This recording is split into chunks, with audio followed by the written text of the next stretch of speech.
Hello and welcome back to And That's a Fact, the channel where we take our subjective opinions and turn them into definitive, objective fact. I'm Neil Adamson. And I'm Rick Papandrea.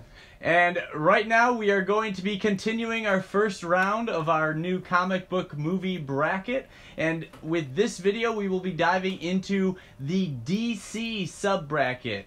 Can't wait. we are both representing our DC, favorites. I don't know if Superman's your favorite though. I do like Superman. My DC favorite though is he's not even in my top 5 if we're being honest. I just don't have a Green Arrow shirt, and Green Arrow's not even in this bracket. And because the Robin Hood movie hasn't come out yet, there's no Green Arrow movie. But Green Arrow's my favorite.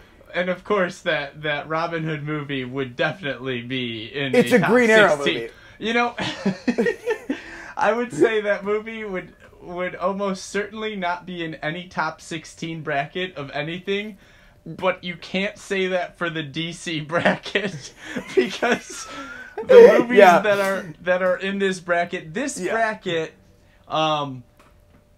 is we have a lot of brackets that are very competitive. We just did the independent bracket, and that one was extremely competitive. A lot of really good films, even number 16. And then there are some others, MCU's really pretty competitive. Yep. Even the Marvel non-MCU is pretty competitive. This one... DC one... Not so much. Less competitive. But you know what? After this round finishes... Then it will be evened out. Everything will kind of be in a similar spot between all the brackets. So we're gonna jump into this first round and get through some of these matches. Let's do it. I'm excited. As always, I don't know the results. Neil does. We were just on the phone and he went, "Oh!" And I was like, "What?" He's like, "Well, I can't tell you yet unless you want to know." I was like, "No, don't tell me. I'll find out in like a half an hour. It's fine." Yeah, okay. But here we go. Here we go. So, our first match is the number 1 seed, The Dark Knight, up against the number 16 seed, Suicide Squad. I mean, like this, if this isn't obvious, I'm going to give up all ability to predict the rest of the brackets. Suicide Squad, okay, I did see Suicide Squad, and I am genuinely fascinated by Suicide Squad. And I don't want to say anything too mean, because I don't want Warner Brothers to write me down on a list of people who never gets hired by Warner Brothers. But it's astounding just how that movie doesn't work. Like, you know how in school you might do, or like, and I'm a substitute teacher, so that's why this is the analogy I go to. There's the student that does really, really well and gets an A. And the student that phones in their assignment and gets like a C. And the student that doesn't turn it in and gets an F. But then there's the one student that like tries really hard, but it's somehow worse than the student that didn't even turn it in. It's like, you'd have been better off not... How did you even do something so interestingly terrible? And that's what Suicide Squad is, in my opinion. It's fascinating how it doesn't work. And Dark Knight does work. Obviously, I think Dark Knight wins. Like, how could it not? Dark Knight is incredible. It got Heath Ledger a posthumous Oscar. There aren't a lot of Oscar-winning comic book movies because people don't take them seriously, which I think is stupid. The Dark Knight is one of the few of them. So Suicide Squad. Well, Suicide Squad is part of the reason that people don't take them seriously. Yeah, but it should be Dark Knight. Like, we can talk about Suicide Squad a lot. Suicide Squad has some good aspects to it. Which is why it's so fascinating, because despite its good... Like, there are some moments in that movie that I love. It is a film that, the phrase, "it's less than the sum of its parts," fits this movie, like, completely. Because there are a lot of things in the movie that work. Yeah, my favorite moment, and I have a favorite moment in the movie. There's a moment that I loved, and I think everything about this movie that worked is Margot Robbie in 99% of the time. But there's a moment when she's sitting on the car and weeping because she thinks the Joker has died, And if the movie doesn't, I mean, you know, maybe it has. If maybe he really did die if the DCEU doesn't go any further. But she thinks the Joker has died, and she's sitting on the car and weeping. And then she hears everybody turning around, like walking up behind her, and they say, "Hey!" And we see a shot of her face, and she turns, and she's crying, and then they cut to behind her as she turns into the camera, and she's stopped crying. And it's such a great moment where she turns in just this much space. Like that moment works so well, and she plays that so perfectly, and it still wasn't like it didn't save the movie. It couldn't like. You know what's really sad about this movie is it could have been so awesome. We've discussed before, I give films the benefit of the doubt a lot of times. Like when something has strengths, but maybe its weaknesses definitely outweigh those strengths, I still will tend to err on the side of its strengths. Not always, but right. But I think it's fair to say that I'm a much harsher grader than you are. Yeah. Now, when it's certain things that I absolutely love, I think it's the opposite. But anyway. Yeah. I saw this movie, and I actually really enjoyed it the first time I saw it, and I had a lot of fun, and I only saw it the one time in theater. I might have seen it twice in theaters, but anyway. I've only seen it once. I ended up buying it when it came out. Of course you did. And I could not bring myself to watch it again on Blu-ray. Like, I couldn't do it. And I was like, is it really that bad that I don't even want to put it in the background while I'm doing something? Like, I think it might just be. But Rick, that big surprise that I had. Get out! 51%. Get out! Suicide Squad. What? No, I'm kidding. Oh my god! Of course not. Of course not. I was like, I'm out. I'm done. Like.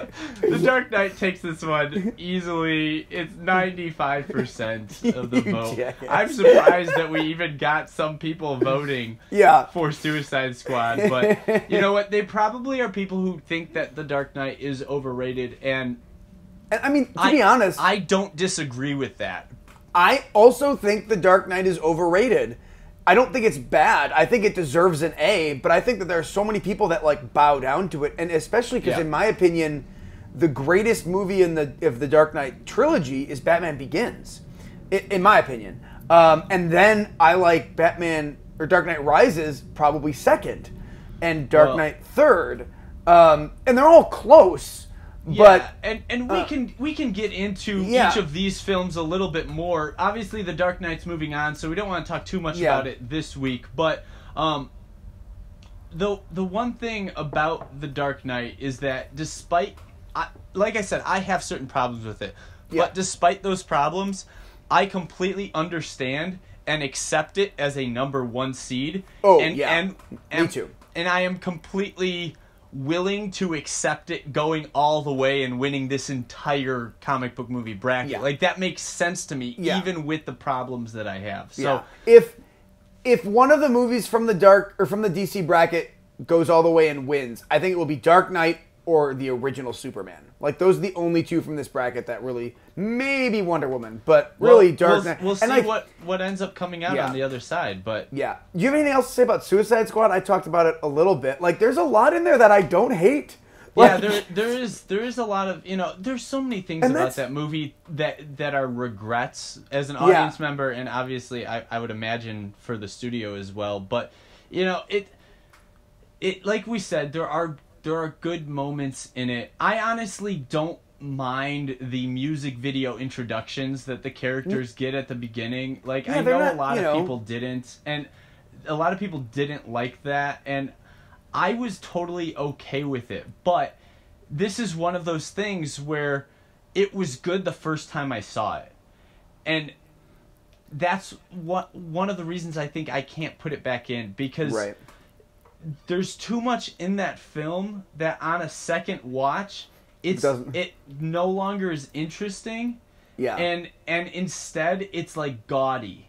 You know what I mean? Absolutely. Like, for the most part, a lot of times if I don't like a movie, if I think a movie is bad, I'm kind of like offended by it. I'm like, how dare this movie not be good? Like, but But with this movie, I kind of walked out of it with like a, oh, buddy, you tried so hard.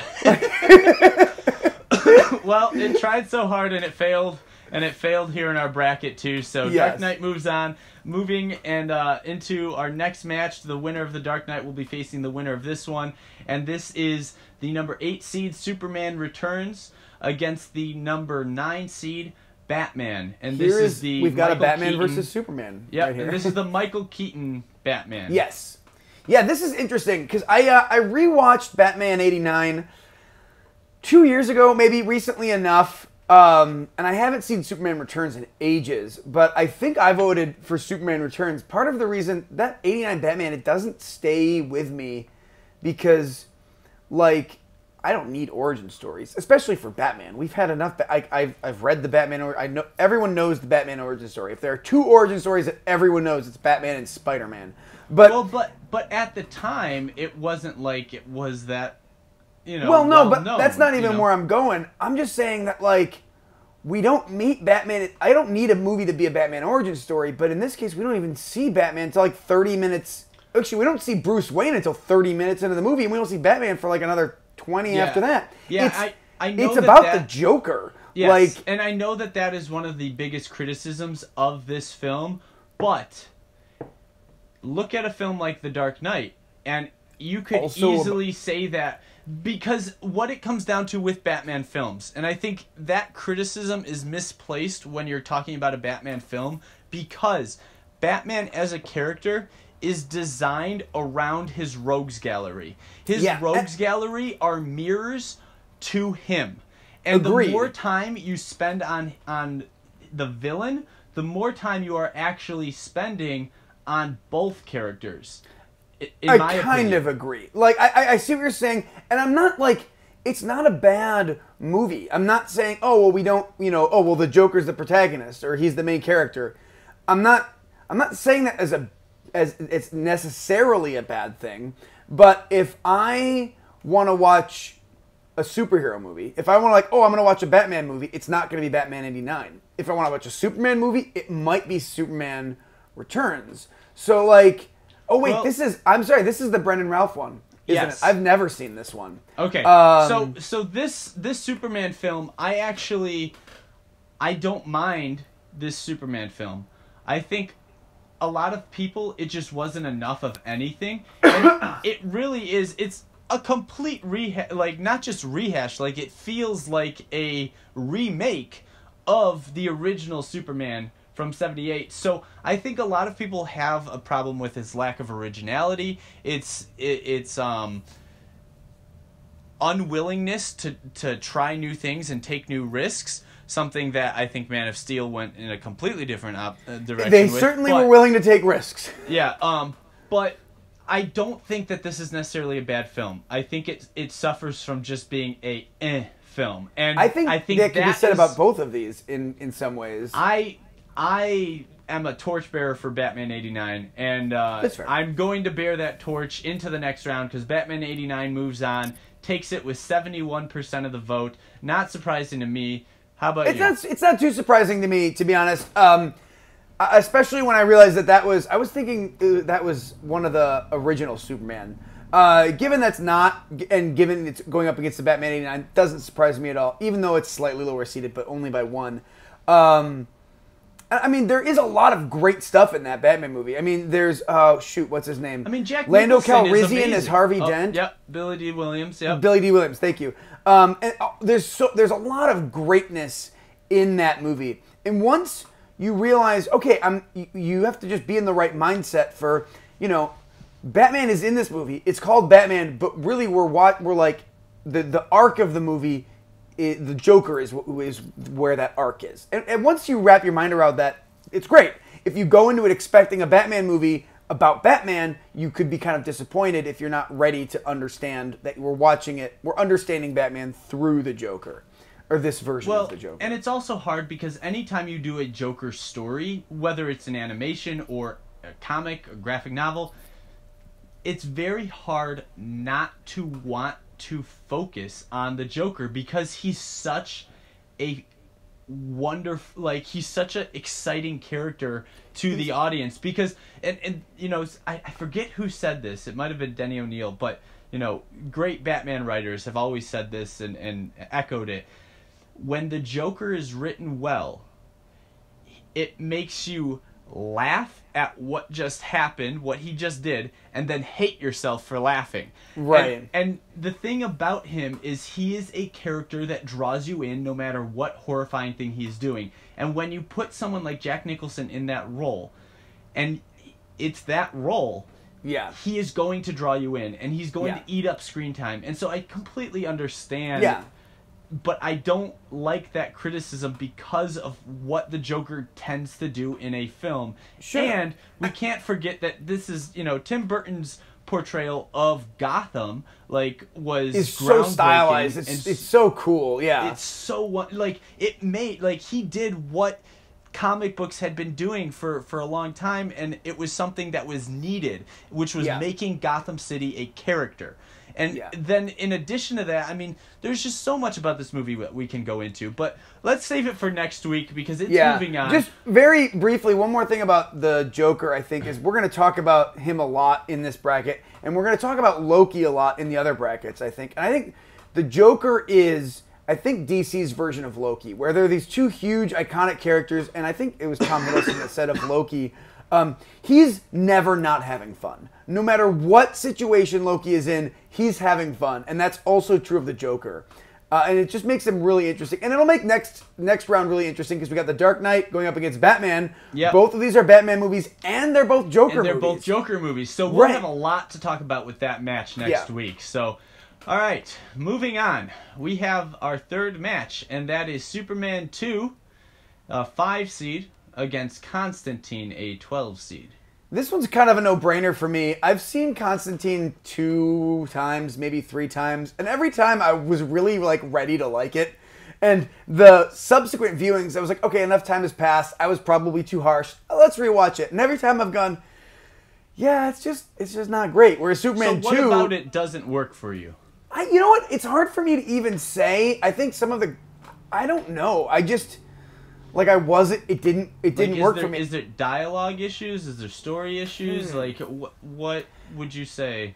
I think if I have to like choose something, it would just be that like I kind of didn't like care, like I wasn't invested enough. Okay. Probably. Again, it's been a long time, at least a couple of years since the most recent time that I've seen it. Superman 2, it's been even longer since I've seen it, but I remember loving it, and it's like. Yeah. You know, it's just such a classic. And Christopher Reeve as Superman is it's like up there with, you know, Chris Evans as Cap. It's like these are the ideals that we aspire to be. And you know, when we talk about Superman as like truth, justice, and the American way, that's Christopher Reeve as Superman. And I think that it it wins for that alone. Like, you know, it's interesting too because this. So one thing to make a note of with this Superman film. So part of the criteria for being accepted was it had to be a feature-length theatrically released film in the U.S. So this is not the Richard Donner cut. This is the original cut that we're going to be discussing. So if you're thinking Richard Donner cut or anything like that, like that's not what we're talking about. And I know they are similar films, obviously, because they're dealing with the same things, but making that cut makes a big difference. So having said that, I've seen the Richard Donner cut. There's some significant differences, but having said that, the film is still relatively the same story, obviously. But this film, you know, this is what I always say about comic book superheroes. You don't, and we talked about this the other day, but a comic book superhero character you can't give them an arc where their motivation changes from the beginning of the film to the end of the film. Especially with Superman. Because the entire premise of us caring about that character is rooted in their history and how we already see them. And so you have to get at the heart of the character, and the heart of the character is their motivation. And with Superman, you can't change their motivation from the beginning to the end. what you have to do is put their motivation to the test. You have to put them in a situation that tests whether or not they're going to stay committed to what they were always motivated for, or why they were motivated to do what they were doing. And this film does a great job of doing it because it takes Superman, who has basically been standing in as this protector for the world, for the Remind Earth. me, is this the Zod one, Yes. or is this Yes. the... Okay, it is the Zod one. I couldn't remember if this was Zod or Luthor. Yeah, so Luthor's the first one. This one Right. takes Superman, who he's been standing in as a protector of the Earth, thinking that all of his people are gone, and it puts his Earth Protector title to the test by saying, these are your people. Like, who are you gonna choose? Yeah. Your people or the people that or your adoptive family? now, like, obviously, this was still in an age where characters were very caricature, so. Right. The villains are very twirly mustache, and it's not hard to make that decision about who you're going to choose between these two.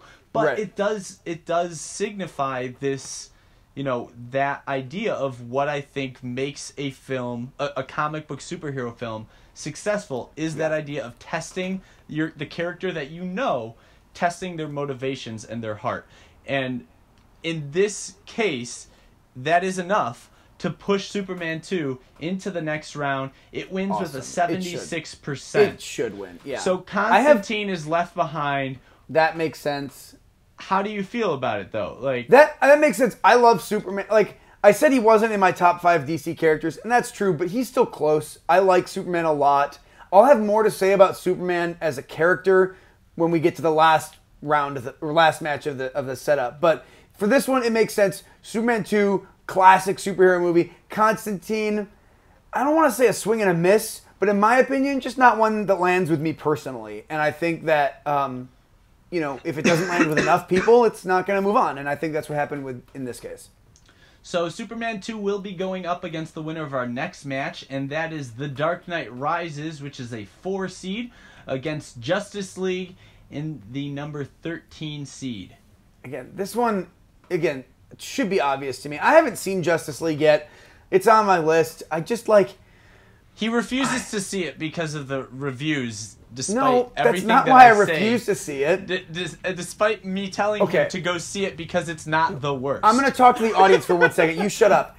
I wasn't going to see Batman vs. Superman because the trailers made it look bad. And I said, nope, they're not going to get my money in the theater. The trailers don't make me want to see it. And this butthead said, no, it's so good. It's so good. You have to see it. It's so good. And I was like, okay, Neil, I trust you. I went to see it. Well, it wasn't so good. It was so bad. See? And so Neil lost the ability to tell me that I don't trust him anymore. If I don't think I want to see something in theaters, I don't see it in the theaters. They're not going to get my $28 because I live in Los Angeles. So I didn't see Justice League in the theaters. I figured I'd see it for free when my brother bought it. And he did buy it. I just haven't gotten around to watching it yet. So I like the Justice League. I like all the characters.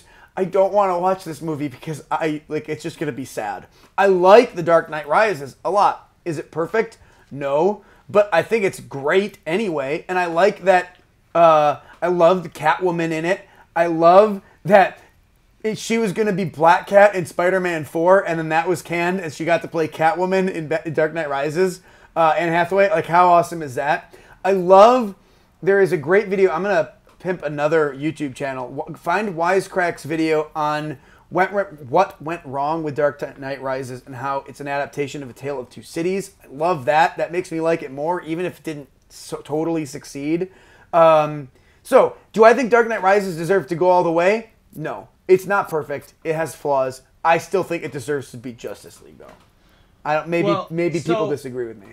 Okay, so Justice League is a film that when it came out, it was the first, besides Wonder Woman, which kind of stood on its own, it was the first, glimmer of hope, because Wonder Woman was so, all right, Patty Jenkins, do your thing, it was so outside of the rest of the DCFU, The DCFU? Yeah, that's what it is. Feature universe? Film universe. Okay. They never gave a name for it, and they. I know, but most people call it the DCEU. Well, what does it feel like? Does it feel Well, like I don't know. the FU because it feels like the FU? Anyway. Fair enough. Fair enough. That's why I was confused. So it was the first glimmer of hope within that universe of quite like, literally hey, they can maybe be doing this right, but it was a glimmer of hope that was riding like on the curtails of a couple things. One being all of the bad things before it. Two, the fact that Wonder Woman just had a smash hit and she was featured prominently in this. Right. And like I think people forget, like, Wonder Woman had one director from the beginning to the end. That director knew exactly the movie she wanted to make, had an incredibly clear vision, had a strong script, and then made that movie. Justice League, and again, this is something that I thought about because I'm really ingrained in this industry and I live in LA. I was like, okay, well, they didn't have that. There was a lot of rewrites in the script. They had to change directors halfway through because of a tragedy, but it's not going to affect the final outcome well. Whether or not it was actually because of that, you know, it remains to be. Well, let's said, let's give him the benefit of the doubt. Yeah. You know what though? Like Justice League is. I think the number one thing that killed it was the studio executives, like the orders that they were barking down to whoever was in charge, whether it was Zack Snyder or whether it was Joss Whedon, whoever was running the picture at any given moment, they were being given orders by the studio executives that didn't know what they were doing. Like, stupid orders like it has to be under 2 hours. Like, it has a 2 hour... Avengers just came out, and it's, like, what, 2 hours and 38 minutes or something? And, of course, like, they did it because they wanted to, you know, that means more showings to have in theaters, so you're going to get more tickets. But, like, absolutely asinine ways to make a movie. Like, and it's understandable, but it is the ugly side of the studio system rearing its head in the worst way imaginable on Justice League. And the fact that there are things to take away from this film, many more, in my opinion, than Suicide Squad, that are good things. I know you still haven't seen it yet, but there are a lot of good things in this film. But ultimately, the biggest problem with it is that nothing that they explore is allowed to be expanded upon. It feels like they're constantly teasing things that are interesting and that are like, hey, we want to go in that direction. And then it's like, nope, we don't have time. We just got to focus on this lousy, thin plot that is just like ridiculously dumb and two-dimensional. And we're going to throw in little stupid situations that are more exciting for the big action set pieces rather than explore certain characters that are actually interesting, like Cyborg or like Aquaman. Like, there's so many storylines that are just like, you just cut that off, and that was good. That was interesting. Like, that's the thing, is these characters, the actors, they make these characters interesting. You know, and like they're Ben interesting Affleck. characters. Like there are all these. I think it's because the studio doesn't have enough faith in the material. Like, oh, this is too weird. No one's gonna want to see this, and yet somehow they forget that just down the road at Marvel, there's a character with a stone in his head who's purple. Like, an audience can embrace the weirdness. Except they don't. I feel like they don't have enough faith. Not because of the characters, because they've seen these characters, or some of them, do well. They don't have enough faith based on their current track record, which is, guess what? Your fault. So, you know, it's really kind of stupid, but we're not going to... We can stop talking about Justice League now, because we're just going to keep going. I have one more thing I want to add about Justice League. Do you know what Batman said when Catwoman asked if she could join the Justice League? Oh boy, what? He said, no, it's the Just Us League. You're so stupid. No, that was awesome. You shut up. Anyway, I have a lot to say about Dark Knight Rises, but I'm going to save it for next week because The Dark Knight Rises will be moving on. That it makes wins this sense. one, 81%. So Dark Knight Rises... So we have another Dark Knight, Batman versus Superman coming up. Look at that. Yep, Dark Knight Rises versus Superman 2 for our next round. So that'll be another interesting match. The first two matches right now are, well, we got Batman versus Batman, Batman versus Superman. So let's see what we got in our next match. And that is the number 6 seed, Batman Begins, against the number 11 seed, Man of Steel. This is super clear to me, in my opinion. One of these movies gets the character so right, and one of them gets the character so wrong.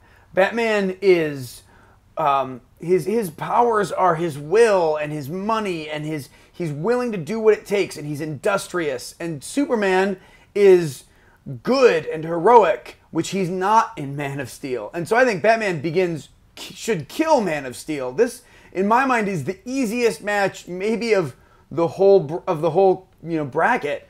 I think Batman Begins is awesome, and I think that Man of Steel was so disappointing and so frustrating for people that like Superman. Well, and I think we said this the other day, but there are a lot of people who are big Man of Steel fans and really like that film. Excuse me.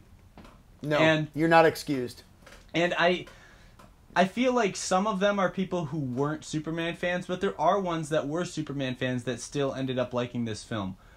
Now, I want to go back to something I said earlier, which is the idea of, to do a comic book superhero right, you don't change their motivation through the arc. You let them grow, you put their motivation to the test, but you don't change them. These are two films. And oftentimes we see that sort of thing happen in origin stories, and depending on how much they stick to the motivation, it usually is a test of whether or not it's a good or bad movie. But you see in these two films, two origin stories about the two most iconic characters in the DC universe. Yeah, for sure. And both of them choose to go this other route that's really dangerous, which is, we're going to change the motivation for each of these characters. When Clark Kent starts out in Man of Steel, he does not know who he is yet. He does not have motivation. Like, he does not know what is going to be his driving force behind everything he does. He finds that by the end of the film, and the way that he finds that, I think people have a problem with, and in addition to everything else that happens at the end and what he does. But we don't even need to. Yeah, Batman Begins does a similar thing, and I think that. You mean where he almost decides he's ready to kill Joe Chill, but doesn't? Yeah. Yeah, and he's like flunking out of college. I mean, this is a man whose character, his heart, is 100% based on his will. I hate the line in Justice League where Bruce Wayne says that his superpower is he's rich, because I know it's not. I know it was meant in a joking manner, but it just reinforces that false idea to all these people out there who think that that's all what Bruce Wayne's superpower is. Do not forget, the Green Lantern Corps offered Bruce Wayne a spot because no one has better control of his willpower than Bruce Wayne. Additionally, the Sinestro Corps offered Bruce Wayne a spot because nobody can manipulate the fear of others better than Bruce Wayne, and he turned them both down. Batman is a badass. And it's not because he's rich. That is the character. And this is a film where when we start out, that is not the character. And he becomes that character. This is him learning how to become that character. And for so many reasons, a comic book movie like that should fail. But, and you even said before, like, we've seen Batman origin stories. Like, we don't need another one. But this was told in such a brilliant way by the only person who could tell this story in such a brilliant way, Christopher Nolan. Christopher Nolan. Because of how the story was told, it works. The fact that he didn't do it in a linear narrative, that he jumped around, which he had done in every single film that he had ever done. That's kind of his thing. Like, exactly. I don't know that he's ever made a linear film. Exactly. Well, Dark Knight was the I guess like, Dark Knight and Dark Knight and then Dark Knight Rises. Yeah, but he always does that, and it was essential to doing that approach to this character and this origin story, to doing it in that way. It was essential that he did that, because we got these pepperings throughout the film of what Bruce Wayne, like what the core of his character was, Yes. without having to see, like, we still saw this growth, but we still felt this character throughout the entire thing. And one of the other things that that was so successful that made this film work is that when it came out, no one really knew, like, yes, the title was Batman Begins, but for the longest time, like, for trailers and all sorts of stuff, like, people did not know this was a Batman film. When it was coming I had forgotten that, yeah. Yeah, people did not know it was a Batman film. They thought it was just some, like, really cool action story about somebody who, like, forged this intense will. And Did it not give the title? well, for those early it trailers? did, but in the first teasers and, like, first images and stuff like that, you didn't get that vibe. And then Right. just the way that they sold this film, they did not sell it This is as an a awesome Batman film. action movie. Yeah. It was sold, and it was really the first one that they still did what Tim Burton did with making Gotham City a character, but they did it in a subtler way, and they did it in a way that rooted it in our real world. It was really arguably the first. I mean, you could say X-Men, but I still think X-Men is same thing with Spider-Man. It's a little too cartoony, comic booky. Not that it's bad. Spider-Man, yeah. But Right. This definitely takes a realer approach. And the way that they could make the Gotham so specifically, they had a massive set where they built the Narrows and filled it with fog, unlike Batman or Dark Knight, which they shot in Chicago, and unlike Dark Knight Returns, which they shot in Detroit. This was all shot on soundstage, and they could control exactly how it looked. You know, Rises was Pittsburgh, but... Or Pittsburgh, excuse me. Yeah, but... It wasn't Chicago, that's all I could Yeah, know. this Batman Begins, I mean, I don't want to talk any more about it because it's moving on. It got 85 or 86%, so it will be moving on to the next round. But before we move on from this, I do just want to talk a little bit more about Man of Steel because we kind of just crapped on it and moved on to talking about how wonderful Batman Begins is. So, for me, I mentioned that I think that the fatal flaw was that character arc that is changing the motivation, right? But there's a lot of other problems, and I think some of them are tied into that. But the biggest issue that I had with the film that I recognized immediately when I got out of the theater was that it felt like 3 different films. And keep in mind, this is when they gave Zack Snyder complete control. And he still managed to make a film that felt like 3 different films. The tone was all over the place. The style was all over the place. Like, he was trying to, in one scene, it felt like this kind of a movie, like you're watching Terrence Malick. And the next scene, it felt like you're watching, like, Sin City or Watchmen. Like... Right. It's all over the place. Sorry, continue if you're go on. Well, my biggest takeaway from it, I remember, like, watching it in the theater... Because I went into it so excited because it was written by David Goyer, who I didn't realize how little he had to do with the success of the Batman movies. I remember watching the final fight where Zod and Superman are just throwing each other through buildings, and I was like, this is stupid and boring. Like, I don't care about this. That's not cool stunt choreography. It's not guys in costumes. They're little CG characters being thrown through CG buildings, and it's like, and I'm just bored. Well, like, this is one of the issues is you'll see oftentimes when comic book movies don't succeed or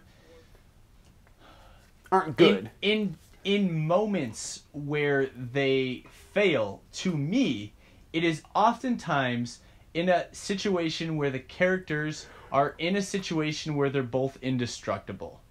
Like, when we get to the MCU characters are bracket, interesting because of their flaws. Yeah, when we get to the MCU bracket, I'll talk about my biggest...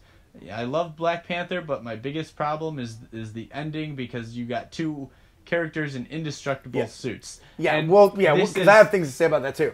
Yeah, and this is, Superman versus Zod. You got 2 indestructible characters, and this is them putting Superman's motivation to the test by saying, what are you going to do when you have an indestructible character? And guess what? They break his motivation of being for truth, justice, in the American way by snapping his neck. Because that is his. That's the like they're saying. What do you do in this situation? And the right thing to do in this situation is you write a way out that is proper for the character, and Yes, they did and not do that. They chose the cheap and quick way, which is not what Superman is about.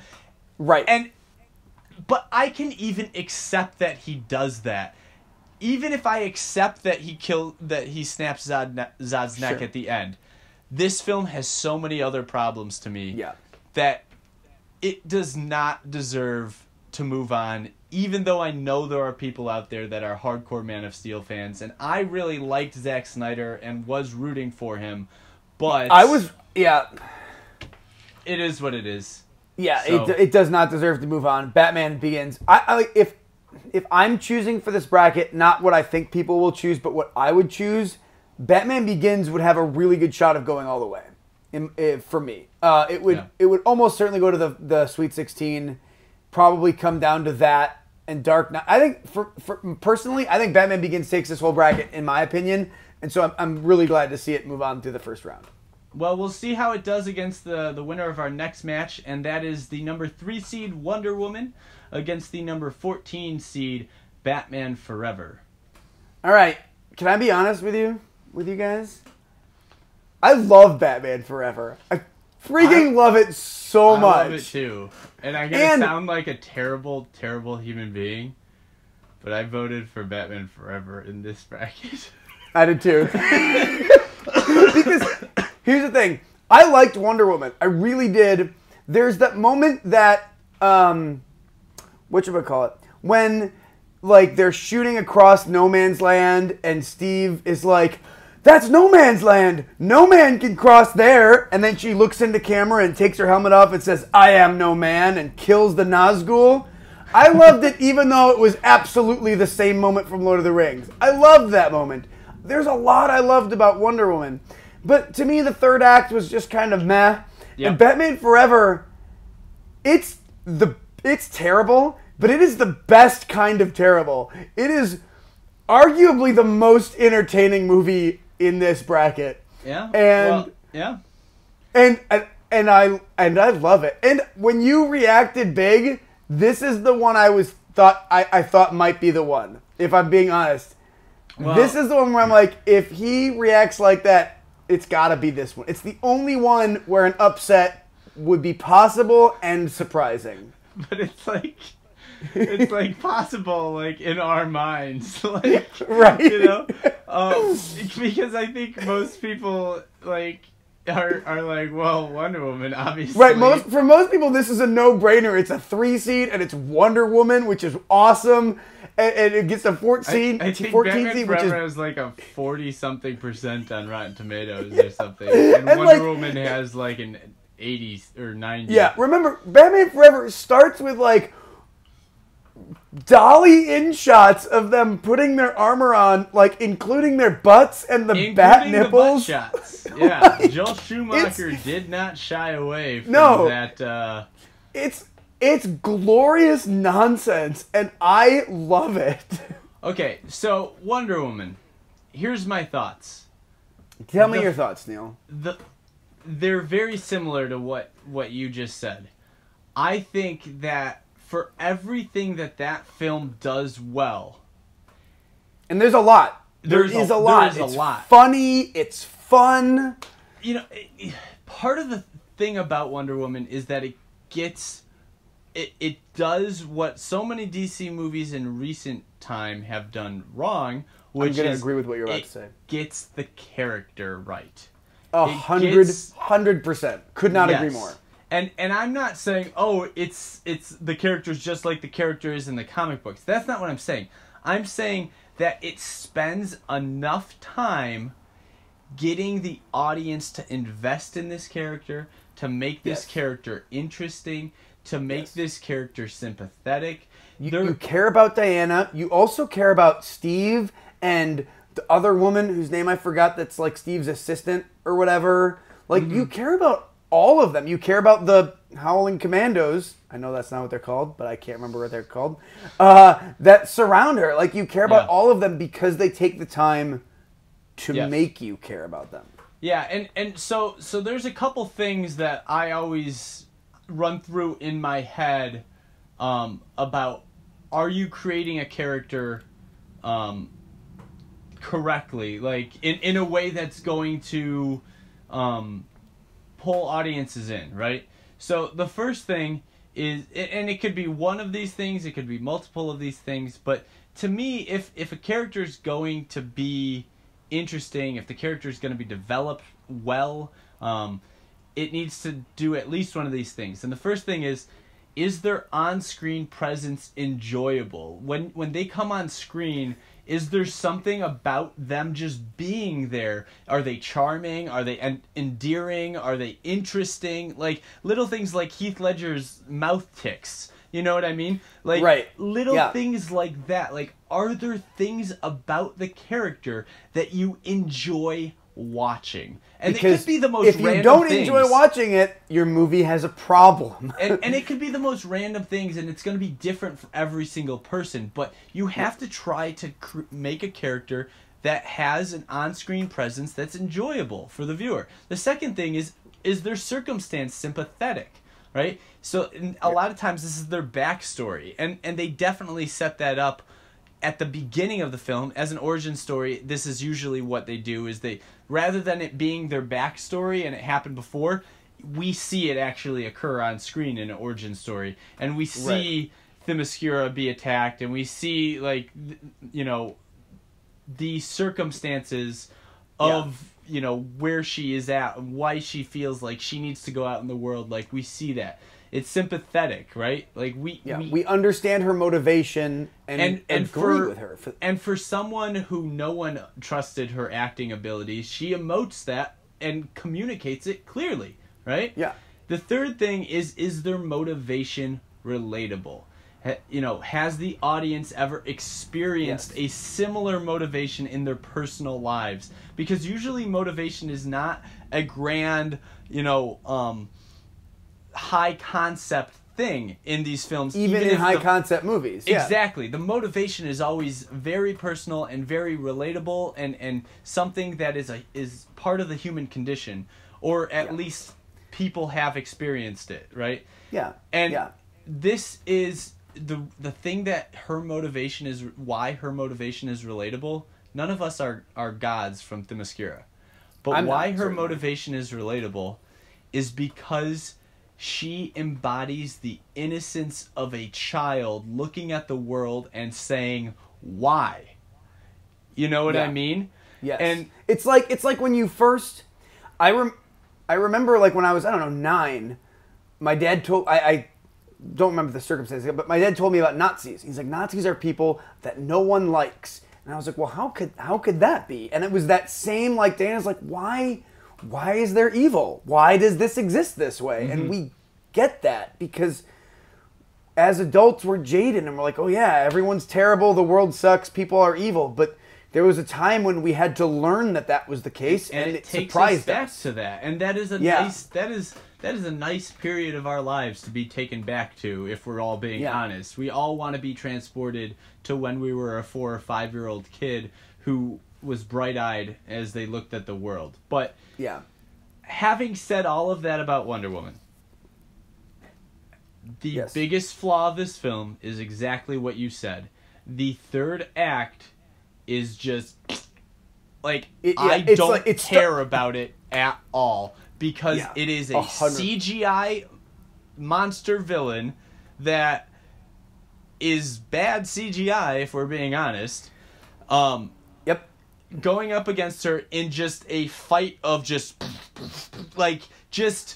nothingness. Right. And it would have been... I was so ready for Ares not to be real. Or even if he was real in the DC universe, have him not be involved. And that she has to learn, okay, this just happens. Like, it's not... Ares isn't involved. It's not this thing where people are brainwashed. Men are just evil. And when I say men, I mean humanity. But, you know, we can be honest, it's mostly men.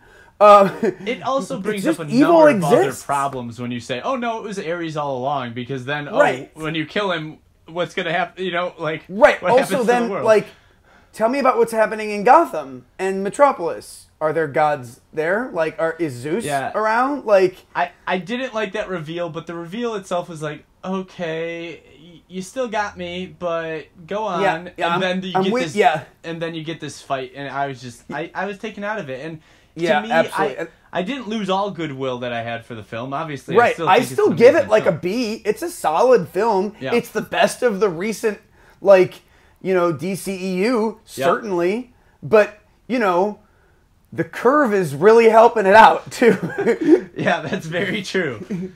So, anyways, having bashed Wonder Woman, and praised Batman Forever. I want to say a couple other things about Batman Forever. This film, when this film came out, it was my peak childhood, and Who were the bad guys in this one? I'm trying to remember. This was Two-Face and Riddler, and it was okay. That's what I thought. Yeah. People talk about like there's like a lot of like behind the sets stuff, behind the scenes stuff about like Tommy Lee Jones and Jim Carrey and how Tommy Lee Jones like hated him. Yeah, like all this stuff, right? And, Could not it's stand like, him. I don't like it. They could say he was just like phoning in. What I don't care. I don't care because either. what I saw on screen as a 8-year-old kid or however old 9-year-old kid, it was so fantastic and fun. Yes. And this was peak Jim Carrey time. We talked about The Mask the other day. This was peak Jim Carrey time, and it was Jim Carrey being the best Jim Carrey that he could be. And it was a little silly for the character of the Riddler, but it did capture the character of the Riddler's heart. Yeah, and Two-Face was played so wonderfully over the top, like so much. And I had to ask who the bad guys were because I had to think about. I love Batman Forever. I also love Batman and Robin. Both of these Schumacher Batman movies. Batman and Robin, you know what? I don't care for as much because That's fair. I felt I love puns. I love Arnold overacting. And I think Alicia Silverstone is cute, so I'm going to like it. Well, I felt that Batman Forever still had lingering aspects of the Tim Burton films that carried over that made that film a little bit better for me than Batman and Robin. Batman and Robin was basically Joel Schumacher going full camp. Like, he was like, I don't care at all about this stuff that was done before. Like, I only care about Adam West, like 1960s Batman. And I am going full camp into this thing. And to me, what was great about Batman Forever is for a kid, like, it was a balance between, like, it was dark. There were some dark moments, but it also, like, had this ridiculous levity to it. And this camp fest, and it was every single version of Batman combined into one, done in a way that wasn't like, that never felt like, oh, that's different than what I just saw. It all felt like the same Batman. Like it was all mixed together so cohesively. Yeah. And it also doesn't feel disingenuous. No. Like at no point are you like, oh, well, they don't believe in this. It's like they were. It's just so.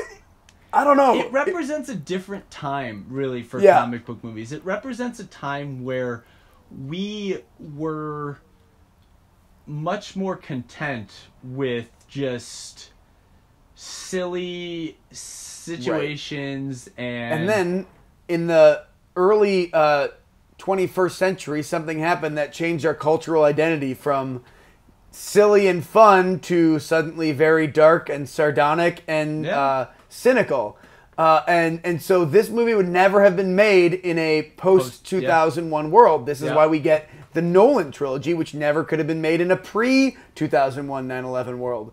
Yeah, I think it's very good point to make. I mean, I don't know how much everything in life, pre and post, like how much of that influenced everything, but I don't think that you can't dismiss that argument for how us as filmmakers saw the films that we were going to see. Right. Especially because in this case, they're only removed from that by like 3 or 4 years on either side. So, or 4 or 5 or whatever it is.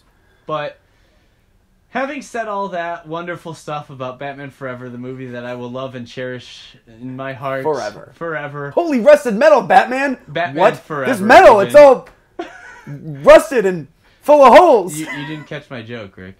I said I'm sorry, I would cherish it forever. Batman forever.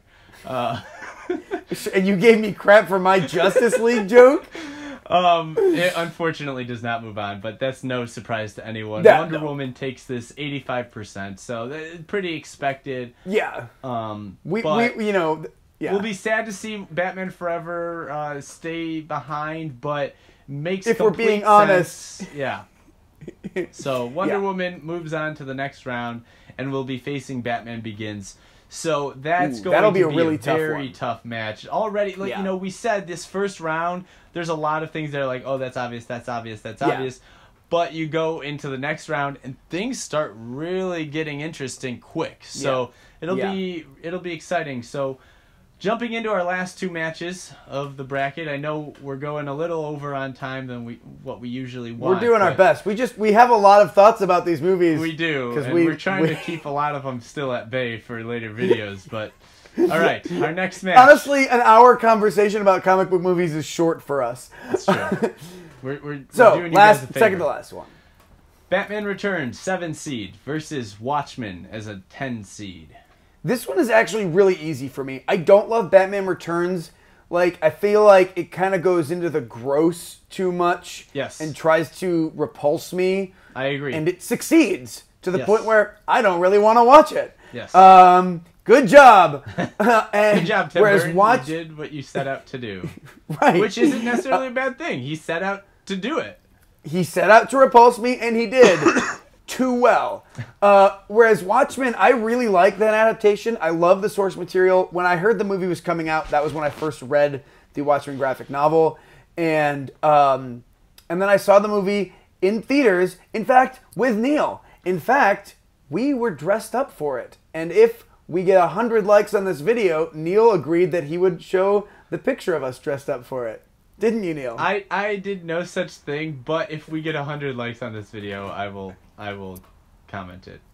You heard it. 100 likes, you get to see the picture of us. Put it on the Facebook group. Yeah. Facebook group. Or in the Instagram. You could do it. Or the Twitter. I'll post it on all of them. Whatever. Yeah, perfect. 100 likes. So anyway, we dressed up. And I don't think I speak on alone, but I really like this adaptation. I think it did such a good job. Speaking of Zack Snyder failing, here he succeeds. He took what was supposed to be a comic book that you could not make a movie out of and adapted it really faithfully, particularly if you watch the animated stuff that goes along with it and everything.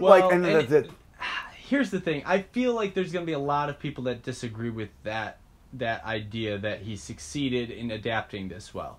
Now, there is a lot of changes. There are a lot of changes, and we talked about this the other day when we were talking about V for Vendetta. It is nearly impossible to adapt this. This is meant to be a graphic novel, and that medium suits it. You can't take what they did in that medium with all of the newspaper clippings and all this other stuff that's in there. From under the hood. Yeah, you can't do that in a film. And Zack Snyder, I think, it was a valiant effort, and I think the ultimate cut with all the what's it called? The pirate, I forget what it's called. The animated, yeah, with all that stuff in there, I think that goes a step further. But we're talking about the theatrical release, and yes, I think it is a situation where I do feel like he did it as much justice as it could be done as a feature film. Yes, 100% agree. Particularly, I love the opening sequence with the times they are changing that recaps 30% of the graphic novel, but gives you enough information that you understand the modern parts of it. When he did that, with that opening, I thought it was so amazing, so groundbreaking. I remember I gave a speech on it in college about something, but it was the first time we were really seeing Zack Snyder be Zack Snyder. Yeah. So we hadn't soured on it yet. And Right. I think like it was Yeah. perfect because we were like, hey, this is new, this is exciting, this works for what he's trying to do. Like it actually manages to tell this whole story. Like, and this is the thing. Succinctly, Like Zack Snyder interestingly. tells stories almost music video like. Yeah. And I mean, what was it? Sucker Punch is basically a huge music video. and which is kind of like, all right, you're never going to adapt The Watchmen properly, but if you flip through the pages and focus in on each page and set it to a song that kind of captures the moments on those pages, it's almost like doing like a YouTube like memoriam video or something like that. Yeah, for sure. And for people who have read the comic, you can look at what's going on screen. That's almost direct pulls Panels. from Takes, the panels. Yeah. Yeah. Like you can look at that going on screen, and rather than you being like, oh, this is a different version of what I saw on screen, I ended up getting this feeling like, wow, I'm remembering this moment that happened back in the movie, but it's set to, or back in the graphic novel, but it's set to music, and it's eliciting these feelings and reminding me of how I felt when I watched it. So it was, it worked in a very specific way for a very specific group of people, but I know that for a lot of other people, it did not, and I understand that. Yeah, I'll never hold it against anyone who doesn't like it because again, there's a serious change at the end, and I won't ruin either. Yeah. But if you're interested in watching or reading these, I suggest that you do both. But be prepared for that. He changes the facts of what happens to achieve the same theming and outcome. Yeah. And to me, it makes perfect sense, and it worked perfectly because what works in the graphic novel in the 1980s. Yes. Wouldn't work in a movie in the 2000s. Yes. And I think that the changes that he made absolute sense given the context and totally work and achieve the same tonal ending. Yeah. Which, when you're adapting something as difficult to adapt as a Watchmen, is hitting the tone of it, making you feel the same way and getting the theming across is the most important thing. Yeah. I think he does it. I think it's... when it comes to adapting something that can't be adapted, I think he does a commendable job. I think that Watchmen deserves to go on. I completely agree. And going off of what you said with Batman Returns, I think there are some great things in that film. I think Michelle Pfeiffer is Catwoman. She does an amazing job. That's one of the most underrated villain roles, like portrayals there is, because she does such a great job with that character. Speaking of Catwoman, happy upcoming wedding ceremony. Batman and Catwoman are getting married in the comics, so congratulations to them. Not Michelle Pfeiffer, probably, though. She doesn't. Well, just the way they do the whole storyline with Shrek, and Shrek. What? Shrek, yeah. The way they do I really need to watch this movie again. with Shrek. And get into her character and why she's doing the things that she's doing and all the, and just and the costume design and just how Tim Burton brought that character to life was so brilliantly done. Now, how he brought the Penguin to life, I think when you put Tim Burton and Danny DeVito together, you're inevitably going to get that. Yeah, which that's the isn't a bad thing because it's totally Tim Burton and Danny DeVito, and people who are fans of those two guys are gonna love this adaptation of the Penguin. I feel like inevitably one was like, "Oh, we should go grosser," and then the other was, "Oh, we could do this and go grosser." "Oh, we could do this and go gross." Like they just kept one-upping each other. In 1992, when this film came out, I was 4 years old, and for a 4-year-old who liked Batman, this was not what I wanted to see, and it really impacted me for a very long time. I can't believe your parents let you watch this. I wasn't allowed to see these Batman movies until I 99, I don't think I actually probably? saw it until I was 5, but I remember not wanting to finish watching it because, and then you had the penguins blowing up at the end, and it was just like, this is terrible. You had Batman killing people, like straight up killing. Like people talk about Batman v Superman and like Batman doesn't kill. Like I got news for you, Batman has killed a lot, and Batman Returns was one example of him doing it on film. Like, he's done it before. So, like, we could get into a whole Not discussion usually on with that guns, too, but yeah. Yeah, so, anyway, Batman Returns, just good things to say about it, but overall, I think enough people had the same reaction you and I did.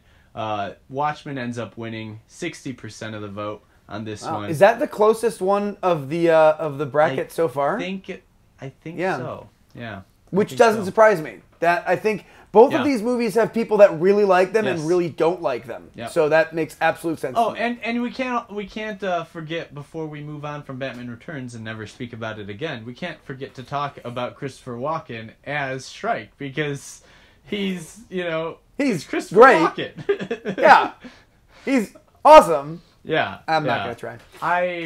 He's talking about what I said before. Character, is their on-screen presence enjoyable? His never isn't. It's he's enjoyable always to watch Christopher Walken as Lionel in Shrike. everything that he's in. Yeah. Boy, I'm just now realizing that like Christopher Walken and Willem Dafoe on screen together, man, that would be something to watch. All right, we are down to our last match. Final one. Finally, I know it's been a long video, but thank you for staying with us. Yes, the two of you that did. Mom. Hopefully, you guys have just left this on like in your car as you're driving across the state, but or to downtown Los Angeles.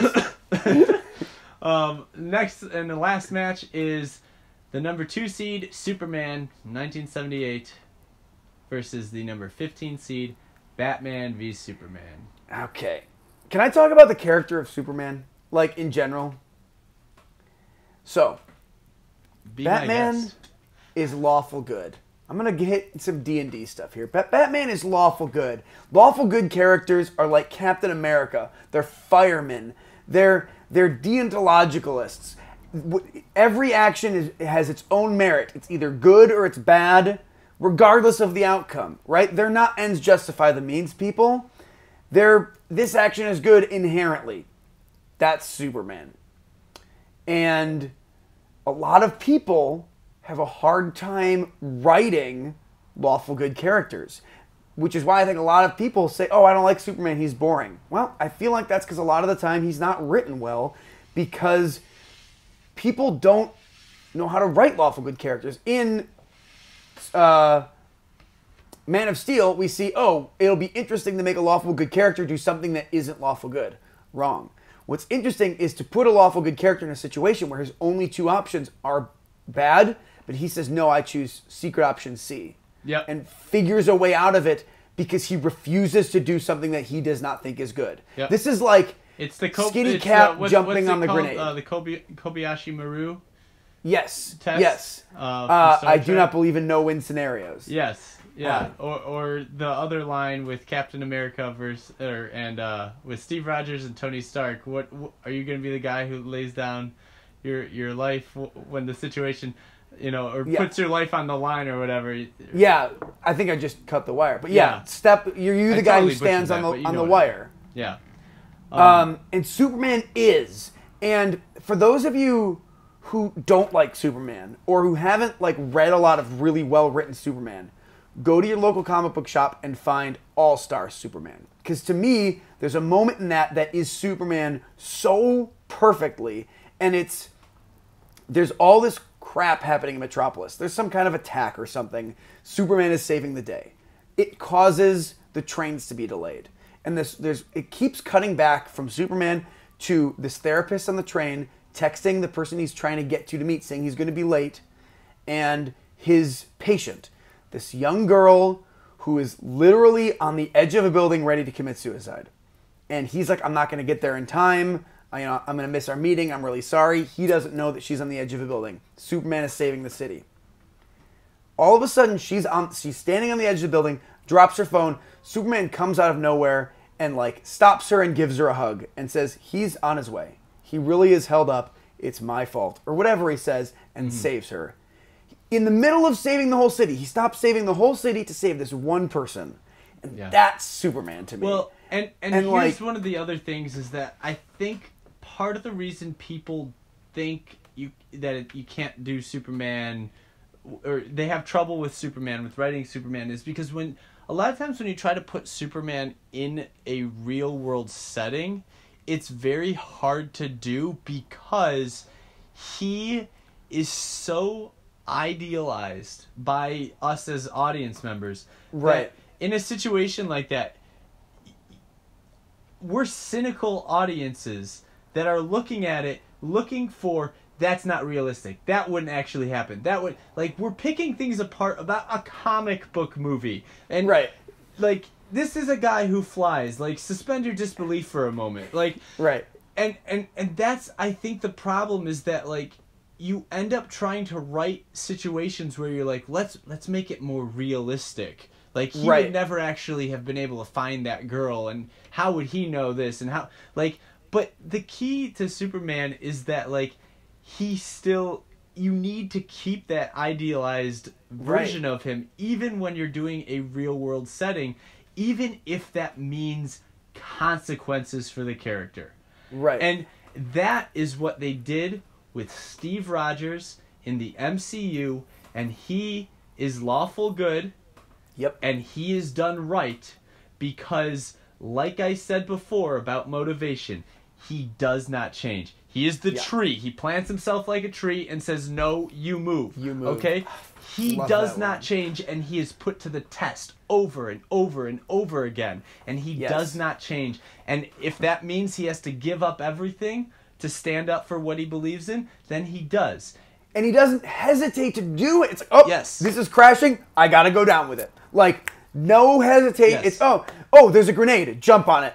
Like, that's what these characters are. And when they're done well, it's so good. It is. But it's so good. The Captain America trilogy is the best trilogy in the MCU. Yeah, I agree. And, like, it's a little easier to do with Cap because, unlike Superman, he's not all-powerful. Superman, it's hard to give him hurdles because he is so powerful, but the way to do that isn't to go more powerful, it's to go less powerful. Yes. It's not interesting to see him throw Zod through a building.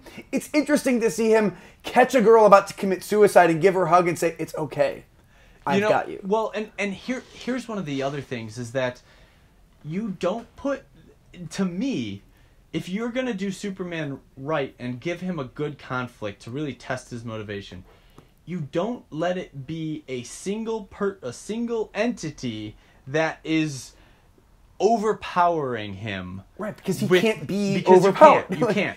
Like, it's just, what you do is you make it more about the burden that he carries of being Superman. Yes. And you make it more about how is he going to manage to do everything. Imagine hearing every scream in a city of 7,000 people. Yeah.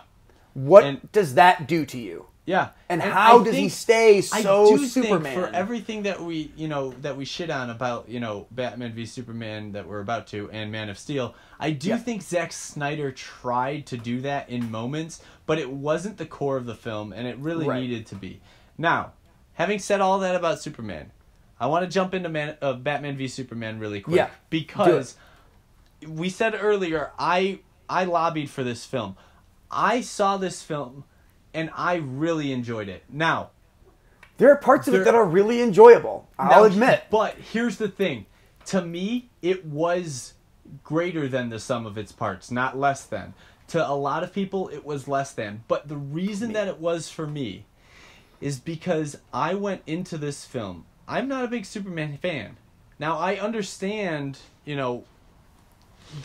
the benefits to Superman and all the great things about him as a character. I don't mind if someone doesn't like Superman. I mind if they're like, oh, he's boring. I'm like, well, he's not boring. You can not like him, but that doesn't make him boring. See, I always felt a much stronger connection to Batman, and I would get in fights with people all the time about, who would win Batman versus Superman, I mean, we've all had those arguments. We've all had those arguments, right? And as someone at least everyone who's still watching this video has had those arguments. As someone who's a huge Batman fan, of course, in my mind, Batman wins almost, 9 times out of 10. Like, Batman wins, right? And I could go into all sorts of reasons why. But, basically, what the big thing that I always took away from this whole idea of Batman and Superman is this idea that Batman has, and we talked about it a little bit earlier, but Batman has this will that is unstoppable. Talk about what happens when an unstoppable force meets an immovable object. And when you have a character like that, as an audience member, I can't not be rooting for him every step of the way. And when you go into this movie rooting for Batman and against Superman, it makes more sense. It makes this movie a lot more enjoyable because I think I was able to I don't think a lot of other people around me were able to see this way because they were looking at the whole piece and I was solely looking at Bruce Wayne and trying to put myself in his shoes. And so to me, I understood his motivation through that entire film. Every action that he took, people were like, he was doing things that didn't make sense. Like, why did he do this? What was his motivation for this? And to me, it was as clear as day. Like, I saw every single thing, and I was like, it makes sense. This is totally, like, it's a slightly different take on all of this stuff, but it totally makes sense to me. I love what they're doing with this whole idea that, Batman doesn't believe that he's a man, and so he doesn't deserve all of these different things. And what they did at the end with the whole Martha thing, I loved it because to me it was the moment that brought that opened I don't Bruce's mind that. eyes. I don't mind that moment at all. I mean, I think it is silly that the two most popular DC characters both have parents named Martha. Yeah. But if they had changed it from Martha to save my mom, I think that moment would have had way more power because that's what it was. Batman agrees with you. Batman also thinks that he can beat Superman, but not for the same reason. Do you know what he said? There's a moment in the comics, and I don't remember where it is. I apologize. But Batman says, "Oh, Superman could kill me in an instant. Oh yeah, he could but break me he won't. apart. Yeah, He could look at me and I would fry, but I would defeat him every time because deep down, Clark's a good man. Yeah. And deep down, I'm not." That is such a great moment. And really, by the end of the film, what's great is that, this is, to me, he's realizing that, because at this point, Superman had finally started being developed in a better way as you're going through this film. To where by the end of the film, with his sacrifice and everything like that, it's like, hey, it actually is Superman again. You know what I mean? Hey, he doesn't just look like Superman anymore. Yeah, and although that begs the question: why didn't Wonder Woman do it? Because she was there and she's almost as strong and not allergic to kryptonite. It's getting there. It's getting to that point that it's like, okay, once we get to that point and we finally start unpacking this, then the characters start to settle in a spot that I'm okay with. And despite that last battle, it's just like the Wonder Woman battle. I had problems with it because it's just a CGI, But, despite those problems, I was content. There's a lot of things in the film that I really enjoyed, and there's a lot about the film that when I look at it with my specific, blinders on, I love it. And so, I know other people like the film for other reasons, but I also know there's a lot of people out there who absolutely hate it, and I get in arguments with them all the time. If that's your preference, that's your preference. But I understand that this film is not very well liked, and when it's going up against something like Superman, the original Superman with Christopher Reeves, there's no way it's going to take it on. And so I understand that, and Superman does end up winning 76%. Totally makes sense to me. I'm sad to see Batman v Superman be left behind, but we're gonna get Watchmen against Superman in the next round. That'll be a good one. I think Superman will probably take that. One more thing about Batman versus Superman. I mean, this is based on the graphic novel The Dark Knight Returns, which is really good. And if you haven't read it, you should. And the interesting thing is that's Batman and Superman as old men. Well, Superman doesn't really age, but Bruce is in his 60s or 70s, and he's come back.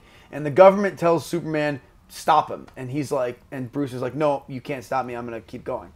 And so they had to try and reframe this with guys who had never met. And I think they kind of do a pretty good job. There's a lot in that movie that's not terrible, but to me, it's not greater than the sum of his parts, like it is Yeah. for Neil.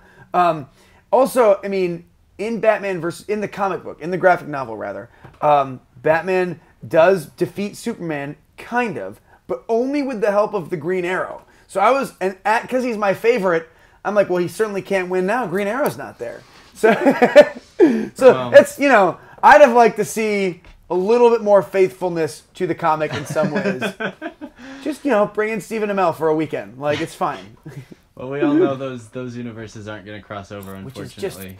But you know, it is what it is. I'd like the CW doing what they're doing because they're doing a fine job, and obviously the DCFU is not. But yeah, there's things about Batman vs Superman we didn't really get into that I really liked, but we don't need to spend time on that. Yeah, we could do we could do a Batman vs Superman post-mortem if we want to sometime. Yeah. So, but anyway. That is our full bracket. That is. Thank you for sticking with us for this whole video. Yeah, this was a long one. We apologize for that, but we had a lot to dive into, and I think now going forward, having said all this stuff about the matches that won't be moving on, we'll be able to maybe be a little bit more concise about the ones that have, but who knows? Right. We might, you know. Yeah, we apologize for it being long, but the Marvel ones are going to be just as long. So we're sorry, but we're not that sorry. Well, not sorry enough to change. We hope you enjoyed this, though, because we definitely enjoy talking about this, and we want to know what you guys think. We want to know, you know, are we insane for liking Batman Forever and Batman v Superman? Because most people probably think we are, but we want to know what you think. And obviously, we need you guys to contribute. We need you guys putting some comments down there, you know, letting us know what you think. And then, in addition to that, we need you to vote.